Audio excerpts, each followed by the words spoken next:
मित्रों नमस्कार, मेरा नाम सुभाष शुक्ला है। आज से हम लोग इंग्लिश ग्रामर की क्लास शुरू कर रहे हैं। Okay, so let's start.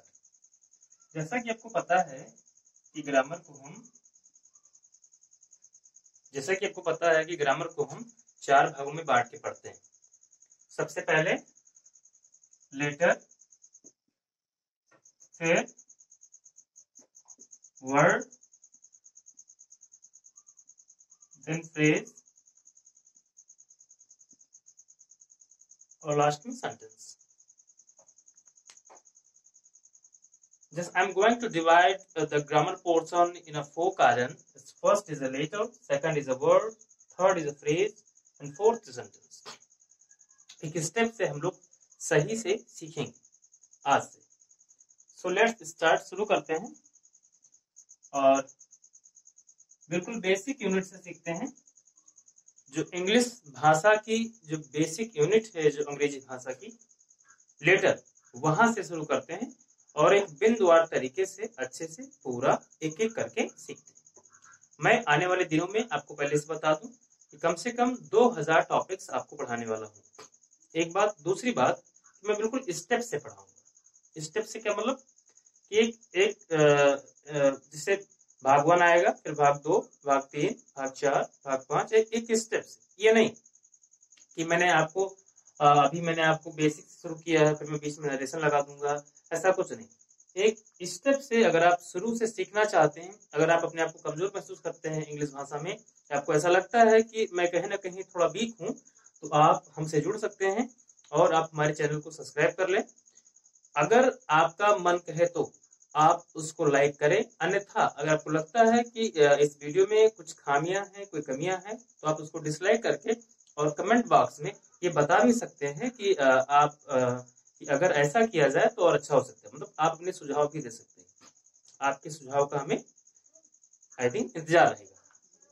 सो आते हैं, शुरू करते हैं। मैंने आपसे बताया कि मैं बिल्कुल बेसिक से आपको शुरू करने वाला हूँ। तो जहां तक बात आ जाए, पहले हम पढ़ते हैं लेटर, राइट। लेटर को हिंदी में क्या कहते हैं? अक्षर कहते हैं। हिंदी में अक्षर कहते हैं। अच्छा, कितना सरल है। आप सोच के आपको लगेगा कि इंग्लिश में जो लेटर्स की संख्या है वो केवल 26। कितनी है? ओनली 26। और हिंदी भाषा में आप जानते हैं कि 49। तो आप मानसिक तौर पे भी थोड़ा सा अपने आप को ये महसूस कर सकते हैं कि अगर 49 आ सकता है तो 26 क्यों नहीं आ सकता? Why not? So I think मुझे विश्वास है कि आ जाएगा। आप प्रयास करें। जो लेटर होते हैं वो दो प्रकार से होते हैं मुख्य। फर्स्ट होता है, आप जानते हैं, जिसको कहते हैं वॉवेल, और दूसरा होता है उसको कहते हैं I think consonant. There are two types of letters in English. The first is a vowel and second is a consonant. Vowel की जो हिंदी होती है वो आपने सुना होगा, इसको हम हिंदी में स्वर कहते हैं और इसको हम हिंदी में क्या कहते हैं? व्यंजन। इसको स्वर कहते हैं और इसको क्या कहते हैं? व्यंजन। मैं आपको बताए चलूं कि इंग्लिश भाषा में केवल 5 ही स्वर होते हैं। कितने स्वर होते हैं? केवल 5। वो कौन कौन से? A, E, I, O and U. A, E, I, O, U, केवल और केवल 5 ही स्वर होते हैं। ये आपको बहुत अच्छे तरीके से ज्ञात। मैंने आपको बताया कि केवल 5 स्वर होते हैं। दूसरा स्टेप आता है, अब आप सोचिए कि केवल जो संपूर्ण जो लेटर है इंग्लिश में वो है 26। अगर हम 26 में से इन 5 को माइनस कर देते हैं तो शायद आप जानते हैं, आपको पहले से पता होगा कि 21 बचे। आप उसको लिख सकते हैं remaining just 21 letter. I think जो बचे हुए 21 लेटर हैं उनको हम क्या कहेंगे? उनको हम व्यंजन कहेंगे। इंग्लिश में उसको हम कॉन्सोनेंट कहते हैं। ठीक है, आप एक बार हल्का सुन भी सकते हैं, वैसे आप जानते हैं, लेकिन मेरा कर्तव्य है कि मैं आपको अच्छे तरीके से बताऊं। मैं पुनः एक बार आपको पूरा सही से बता देता हूं। जो वॉवेल होते हैं इंग्लिश में वो केवल 5 होते हैं और जो कॉन्सोनेंट होते हैं वो 21 होते हैं। वॉवेल हैं ए, ई, आई, ओ, यू, और आपके जो कॉन्सोनेंट हैं वो है B, C, D, F, G, H, J, K, L, M, N, P, Q, R, S, T, V, W, X, Y and J. Right, ये आपके टोटल लेटर्स की परिभाषा होगी और मैंने आपको अच्छे तरीके से बताने का प्रयास किया है। अगर आप अभी भी नहीं समझ पाए तो उदास ना हो, आ जाएगा। मैं पुनः आपको एक बार बता देता हूं कि इंग्लिश भाषा में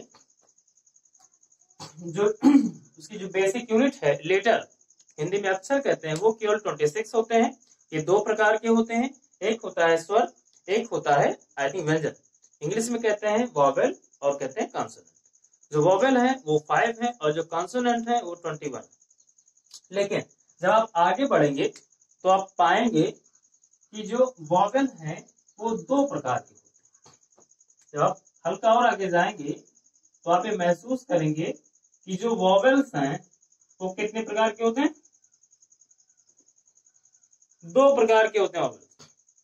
एक होता है, उसको कहते हैं परफेक्ट वॉवेल, परफेक्ट वॉवेल, तो एक होता है semi vowel. Right, there are two types of vowel. I think first is a perfect vowel and second is a semi vowel. इसको कहते हैं पूर्ण स्वर और उसको कहते हैं अर्ध स्वर। तो इसको अगर हिंदी में रूपांतरित किया जाए तो पूर्ण स्वर कहेंगे और इसको कहेंगे अर्ध स्वर। जान पाए? मतलब आपने महसूस किया, मैंने आपको बताया कि वॉवेल जो होते हैं वो दो प्रकार के होते हैं। एक होता है जिसको कहते हैं परफेक्ट वॉवेल, दूसरा होता है सेमी वॉवेल। जो परफेक्ट वॉवेल होते हैं वो वही 5 होते हैं जो मैंने आपको पहले बताया था, ए, ई, आई, ओ, यू, जो आप पहले से जानते हैं। इसको आपको अच्छे से पता है। इसको हम ए, ई, आई, ओ, यू को कहते हैं पूर्ण स्वर। राइट, जान पाए? मैं एक बार पुनः आपको बता दूं कि जो स्वर होते हैं वो दो प्रकार के होते हैं, एक होता है पूर्ण स्वर और एक होता है अर्ध स्वर। तो जो पूर्ण स्वर होता है वो वही 5 होते हैं जिनको हम सबसे पहले आपको बताए थे। मैं एक बार पुनः उनको रिपीट के दे रहा हूं, ए, E, I, O and you.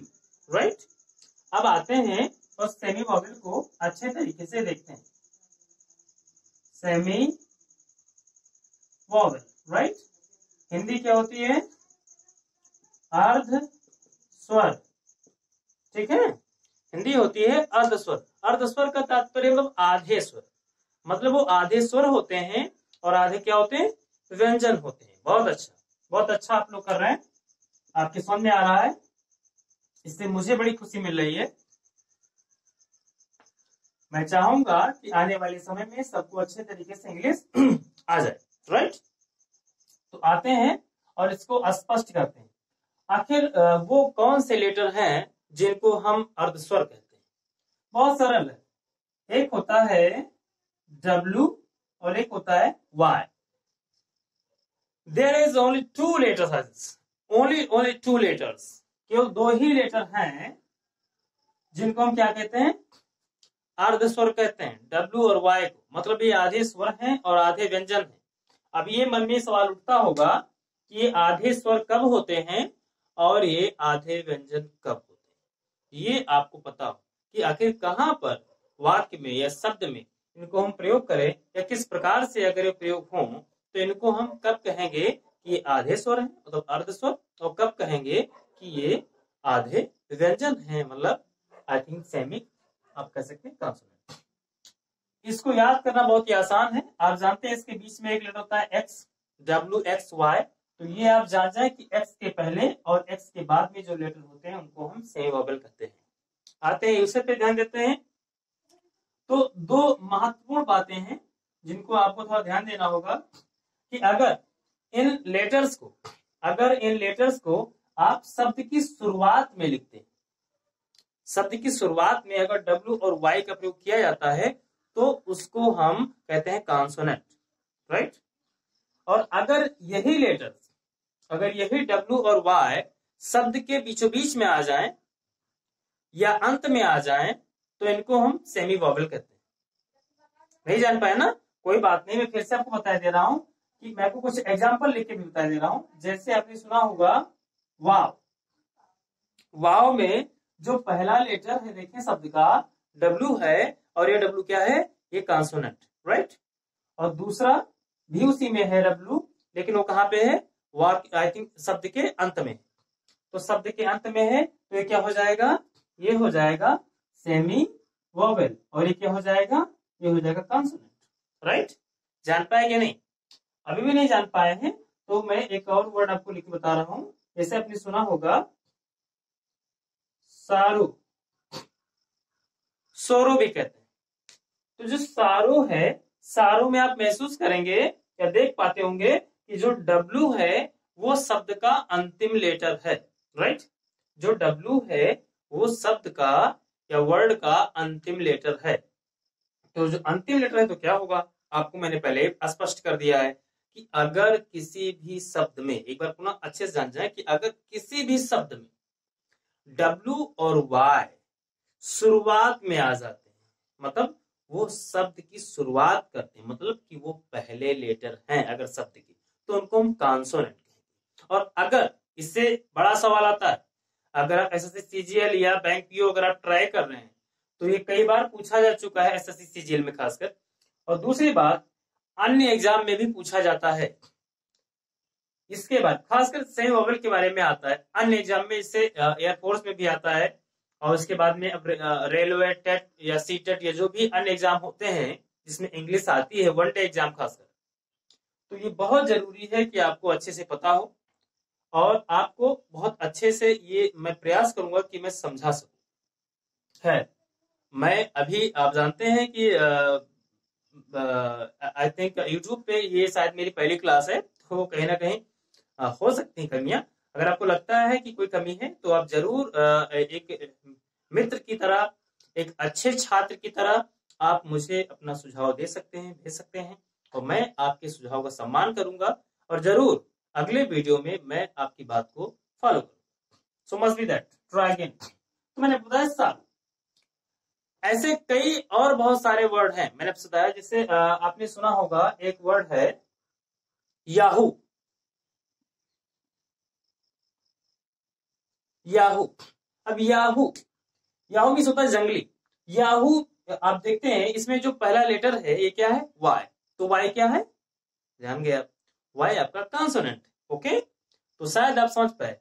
आज मैंने आपको कवर किया है लेटर्स को। मैं पूरे लेटर्स को आज बहुत अच्छे तरीके से मैंने आपको प्रयास समझाने का। अगली जो आपका वीडियो होगा मैं लगातार डालूंगा। मैं अगला वीडियो में कल फिर से आ रहा हूँ और उसमें बहुत अच्छे तरीके से आपको बताऊंगा कि आखिर इसके आगे क्या होता है। मैं कल आपको पढ़ाऊंगा वर्ड और फ्रेज, इन दो बातों पर मेरा कल विशेष ध्यान रहेगा। मैं एक एक करके धीरे धीरे, मैंने आपसे कहा है कि कम से कम 2000 मैटर्स, 2000 टॉपिक्स इंग्लिश की जो महत्वपूर्ण टॉपिक्स हैं ग्रामर से और उसके साथ साथ भाषा से, वो मैं आपको समझाने का प्रयास करूंगा। Okay, thank you.